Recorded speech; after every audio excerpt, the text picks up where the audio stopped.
ভোলাবাবু তার স্টেটমেন্ট দেখছিলাম, তিনি জানেন না, তিনি স্বীকার। ভোলাবাবু মানে আমি ওনার পলিটিক্যাল আইডেন্টিটি যদি বলি, উনি তৃণমূলের সাথেই আছেন, মানে সক্রিয় না হলেও সমর্থক।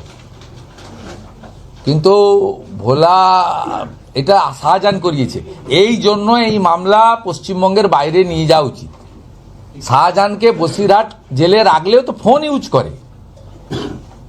ইউজ করে provided by the Mamata Banerjee. Phone use করে প্রত্যেকটা ভিতরে থাকা লোক।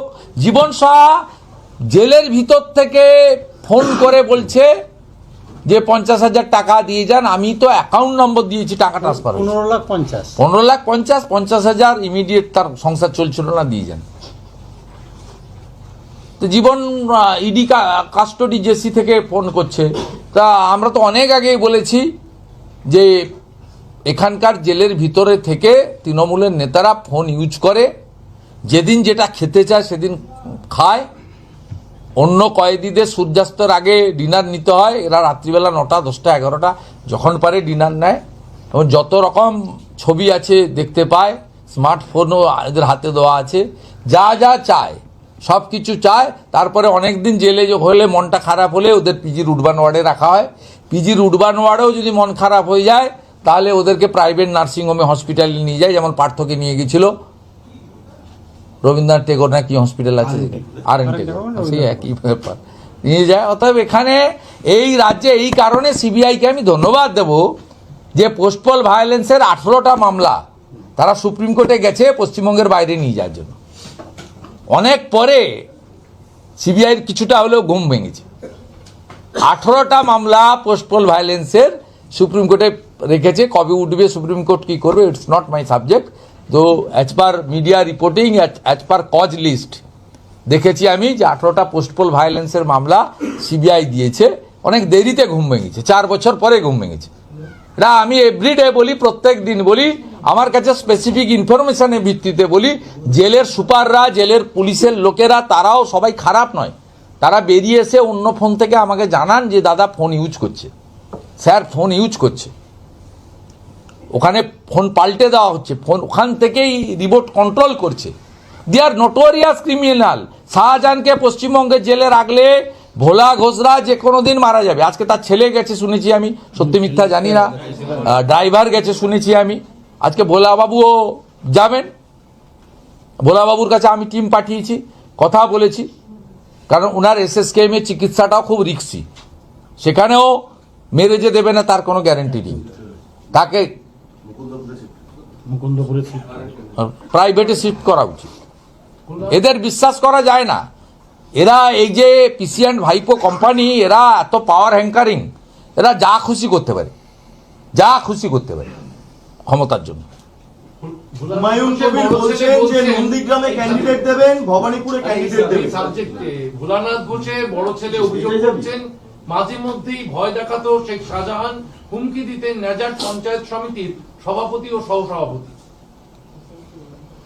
এটা তো ঘটনা। গাড়ির ড্রাইভারের নাম কি?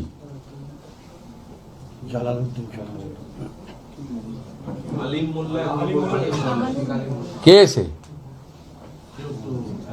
শাহজাহানের ঘনিষ্ঠ এবং একজন অ্যাকিউজড।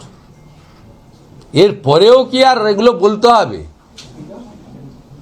ভোলাবাবু ডাঁয়ে বাঁয়ে তৃণমূলের নেতারা আছে বলে তিনি অসুস্থ অবস্থায় কিছুটা নিরপেক্ষ কথা বলেছেন, কিন্তু সবাই জেনে গেছে শাহজাহান করিয়েছে এবং যে ট্রাক চালিয়ে মেরেছে সে শাহজাহানের লোক এবং তার ছেলে one of the accused, truck চালক। সব পেয়ে গেছি, ডোন্ট ওরিট। এই জন্য এই মামলা সরানো উচিত পশ্চিমবঙ্গ থেকে। যাদের কমপ্লেনার, পদ্মা সহ অন্য যারা কমপ্লেনার, তাদেরকে দিয়ে আমি তাদের অনুরোধ করব, উপদেশ দেব, দাদা হিসেবে উপদেশ দেব যে তারা মামলা সরানোর জন্য অন্য স্টেটে সুপ্রিম কোর্টে যাওয়া উচিত। বলছি হুমায়ুন কবির আজকে একটু আগে বলছে যে আপনার এগেইনস্টে ক্যান্ডিডেট দেবে, মমতা ব্যানার্জির এগেইনস্টেও ক্যান্ডিডেট দেবে, এবং ওয়াকফ নিয়ে মমতা বন্দ্যোপাধ্যায় যেভাবে মুসলমানদের লেলিয়ে দিয়েছিলেন সেটা মমতা বন্দ্যোপাধ্যায় বুঝেও তারপরে মুসলমানদের সঙ্গে বিশ্বাসঘাতকতা করলেন, সেই জন্য তার এই দলবদল ইত্যাদি ইত্যাদি। আপনি- তা আমি তার দল বদল নিয়ে, মুসলিমদের নিয়ে আমি কিছু বলবো না, সেটা ওনার ব্যাপার, উনি বলবেন।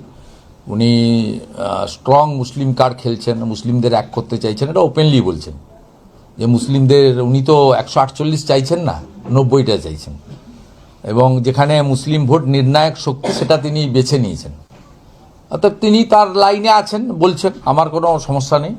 কিন্তু তিনি ভবানীপুরে এবং নন্দীগ্রামে প্রার্থী দিতেই পারেন, নির্দল হলে 10টা লোক লাগবে, আর কোনো অ্যাফিলিয়েটেড পলিটিক্যাল পার্টির হলে 1টা লোক লাগবে প্রপোজার, সেটা পেয়ে যাবেন, অসুবিধা হবে না। কিন্তু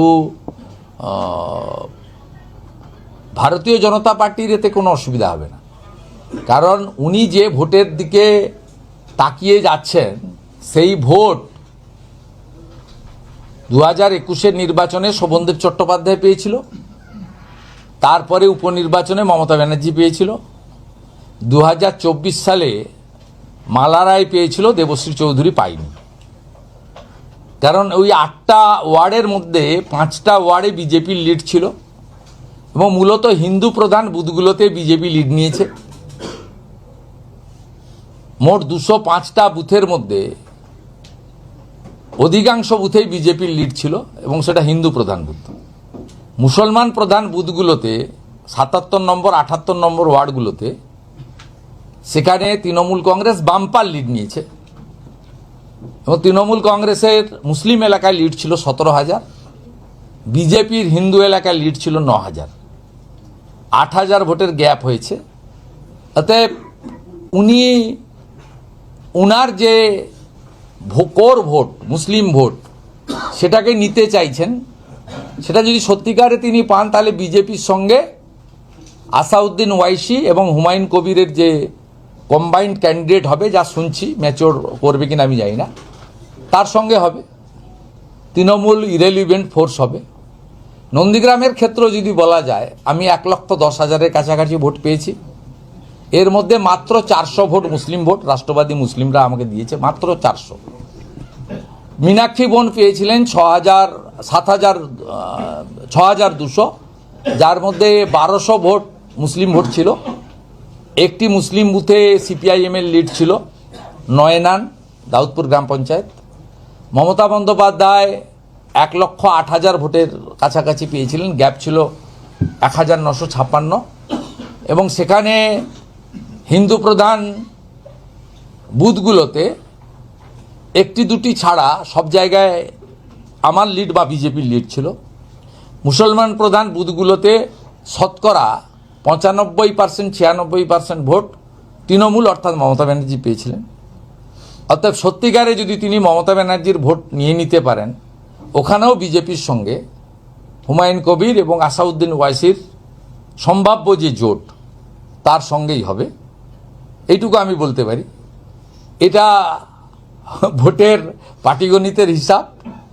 19, 21, 24-এর নির্বাচনের বুথভিত্তিক যে ফল, সেই ফলের বিশ্লেষণে আমি এটা বলতে পারি, বাকিটা ভবিষ্যৎ বলবে। টোটাল কতগুলো আসনে প্রভাব পড়বে?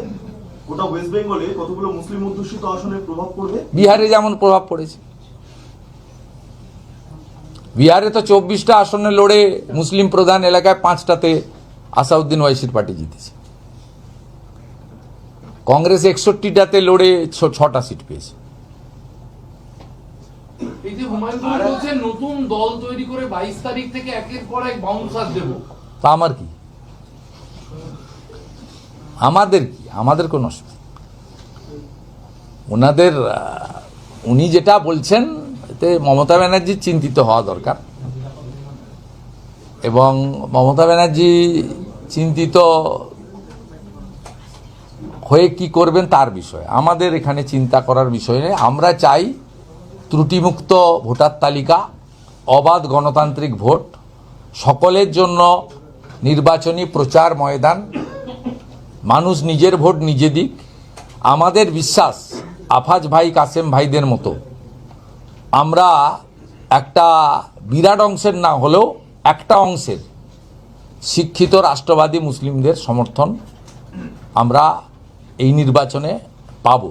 আমাদের রাজ্য সভাপতি শ্রমিক ভট্টাচার্য বারে বারে সে কথা বলছেন এবং স্বাভাবিকভাবে আমিও আমার বক্তব্যের আগের বক্তব্যগুলোকে যে মিসকোট করেছেন অনেকে, তার ব্যাখ্যা আমি দিয়েছি যে আমি কোথাও বলিনি চাই না, আমি বলেছি পাই না। এটা শেষ 24-এর নির্বাচনেও ভারতীয় জনতা পার্টি যে 39% ভোট পেয়েছে তার মধ্যে মুসলিম ভোটের পার্সেন্টেজ হচ্ছে 0.65। অতএব 100%-এর মধ্যে 0.65কে আপনি পেয়েছেন বলতে পারবেন না। আর আমরা কোনো দিনই বলিনি চাই না। ভারত মাতা কি জয়, জাতীয় সঙ্গীতকে মর্যাদা, বন্দে মাতরম বলা, দেশকে সম্মান করা, পাহেলগামের মতো ইনসিডেন্ট হলে একসঙ্গে জঙ্গিদের বিরুদ্ধে লড়াই করা, অপারেশন সিঁদুর হলে দেশের পতাকা নিয়ে একসঙ্গে মাঠে নামা, এটা যে করবে তার সঙ্গে কেন বিরোধ থাকবে? আমার ধর্ম আমি পালন করব, ও ধর্ম উনি পালন করবেন। উনার ধর্মে আমি হস্তক্ষেপ করব না, আমার ধর্মে উনি হস্তক্ষেপ করবেন না। এই যে শাশ্বত সত্য যা উত্তরপ্রদেশে যোগী আদিত্যনাথজি ওখানে করছে, অন্তত 20 কোটি পপুলেশন, 4 কোটি মুসলিম থাকেন। কোন মুসলিম শিক্ষা, স্বাস্থ্য, সরকারি উন্নয়ন এবং ধর্ম পালনের ক্ষেত্রে আঘাতপ্রাপ্ত হচ্ছে? মাফিয়া, জঙ্গি, গুন্ডা, ধর্ষক, তাদের বিরুদ্ধে লড়াই করছে সরকার। এখানেও একইভাবে মাফিয়া, গুন্ডা, ধর্ষক, জঙ্গি, দেশবিরোধী, ভারতের থেকে ভারতের খেয়ে ভারতকে দুর্বল করার যারা চেষ্টা করবে তাদের বিরুদ্ধে রাষ্ট্রবাদী সরকার তৈরি হলে তার সর্বাত্মক প্রতিবাদ, প্রতিরোধ এবং ব্যবস্থা, আইনি ব্যবস্থা হবে সংবিধানের মধ্যে থেকে। আইন কেউ হাতে তুলে নেবে না। খড়দায় বিএলওর বাড়িতে আক্রমণ, খড়দায় বিএলওর বাড়িতে রাতে আক্রমণ হয়েছে এবং যে অভিযোগ উঠে আসছে তাদের বাড়ির দরজা জানলা ভাঙচুর চলেছে।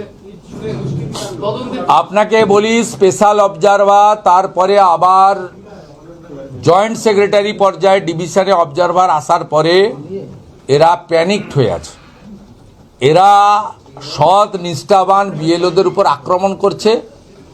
এখন আপনি লেটেস্ট আজকে সকালবেলা খানাকুলের বিধায়ক সুশান্ত ঘোষ আমাকে বলেছে, গত কয়েকদিন ধরে মমতা ব্যানার্জির যে কিছু পায়েদাস ভিডিও রয়েছে, মূলত 15, 16, 17, 18, সবাই না, একটা বড় অংশ, ভুয়া ওবিসি সার্টিফিকেট, ফাঁকা খাতা দিয়ে এই শানু বক্সিদের মতো ভিডিও। এরা প্রথমে ওই প্রজেনিতে ঢুকেছিল, বাবা মার নাম চেঞ্জ করে, ওইটা যখন ইলেকশন কমিশন ধরে ফেলে এডিট করাচ্ছে, অপশান দিয়েছে 11 তারিখ পর্যন্ত নিজের ভুল নিজে সংশোধন করো, নইলে বারুইপুরের বিএলও এই আরও অলরেডি শোকজ হয়েছে, তোমাদের অবস্থা হবে, শোকজ হবে, সাসপেন্ড হবে, এফআইআর হবে, বিহারের মতো ভুল করলে জেলেও যাবে। সেটা যখন ধরা পড়ে গেছে, আজকে সকালবেলা লেটেস্ট খানাকুল 2 এর ভিডিও, তিনি বিএলওদেরকে বলছেন প্রজেনিতে না করে এবারে সেলফে বাড়াও। কত 2 নম্বরই এদের, প্রতিটা ইঞ্চিতে ইঞ্চিতে। আমরা সাথে সাথে স্টেট অবজারভার, সিও এবং ইলেকশন কমিশনকে জানিয়ে দিয়েছি এবং ভিডিও যে বিএলওদের বলেছে তারা প্রমাণ দিয়েই আমাদের জানিয়েছে, সেটা আমরা এক্ষুনি ডিসক্লোজ করছি না। আমি সতর্ক করছি, এই 1 শ্রেণীর ভিডিওকে আপনারা যে কাণ্ড কারখানা এখনো চালিয়ে যাচ্ছেন, আপনাদের কপালে কিন্তু দুঃখ আছে, আইনি পথে আপনাদের কপালে দুঃখ আছে। প্রত্যেকটা বিডিও অফিস, প্রত্যেকটা ইঞ্চিতে ইঞ্চিতে সতর্ক নজরদারির কাজ প্রধান বিরোধী দল হিসেবে, দায়িত্বশীল বিরোধী দল হিসেবে ভারতীয় জনতা পার্টি করছে। 14ই ফেব্রুয়ারি ফাইনাল ভোটার লিস্ট বেরোলে আপনারা বুঝতে পারবেন যে এবারের এসআইআর পরিচ্ছন্ন করার ক্ষেত্রে রাজনৈতিক দলের যে ভূমিকা থাকা উচিত, রাজ্যের প্রধান বিরোধী দল বিজেপি, তারা এত বেশি প্রতিকূলতার মধ্যেও কিন্তু সেই বিষয়টা অগ্রাধিকারের ভিত্তিতে করছে। আপনার জেলাতে দুজন ইলেকশন কমিশন অফ ইন্ডিয়া থেকে দুজন প্রতিনিধি দল ভালো হয়েছে, একজন প্রিন্সিপাল সেক্রেটারি আর একজন সেক্রেটারি। কোথায়? আপনার জেলাতে নন্দীগ্রাম বিধানসভা কেন্দ্রে আজকে ইয়ারের সঙ্গে বৈঠক করছেন, আগামীকাল রামনগরে বৈঠক করবেন। এই নামগুলো রাখলে তো যাবেই। এই নামগুলো যদি রেখে দেন, ডিজিটাইজ করে দেন, এ তো যাবেই। শুনবেন নাকি নামগুলো? আমি আপনাদেরকে ডিসক্লোজ করে দিচ্ছি। কটা শুনবেন বলুন? Booth number 222 Sheikh Shafiqul, father's Jasimuddin, voter card number search and search. ইনি ভোটার লিস্টে নাম তুলেছেন, আছেন বকুলতলা, হাওড়া। ওনার নাম তুলে দিয়েছেন। এবারে শেখ করিম, পিতা গুলজান বেওয়া, ওনার এপিক 7 উনি থাকেন দিল্লিতে, দিল্লির ভোটার। এগুলো করলে তো ধরা পড়বে।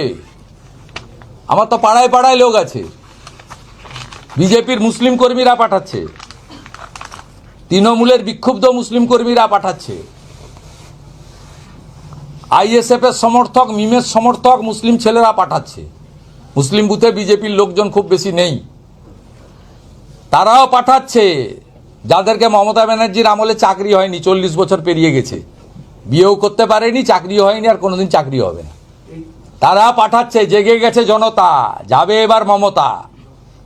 26-এর নির্বাচন, মমতার বিসর্জন। বলি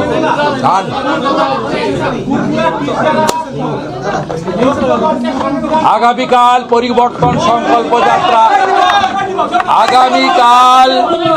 আগামীকাল পরিবর্তন সংকল্প সভা আছে ফুলবেড়িয়া উত্তরের আমতাতে। যথারীতি একমাত্র বিরোধী দলনেতার ক্ষেত্রে অনুমোদন হয় না, হাইকোর্টে যেতে হয়। এটি আজকে 98তম অর্ডার, 100 পূরণ হতে আর মাত্র 2টি বাকি। একটু আগে 2:30টার সময় কলকাতা হাইকোর্ট অনুমোদন দিয়েছেন। আগামীকাল সভা হবে আমতা ফুটবল গ্রাউন্ডে, উলবেড়িয়া উত্তর বিধানসভায়, পরিবর্তন সংকল্প সভা। কৃতজ্ঞতা জানাচ্ছি হাইকোর্টকে 98তম অনুমোদন দেওয়ার জন্য। সেঞ্চুরির খুব কাছাকাছি আমি চলে গেছি, সেঞ্চুরি পূরণ হয়ে যাবে কিছু। আরো ভালো খবর দেখতে সাবস্ক্রাইব করুন বাংলা হান্টের ইউটিউব চ্যানেল। বাংলা হান্টের আরো খবর দেখতে নজর রাখুন। বাংলা খবর মানেই বাংলা হান্ট।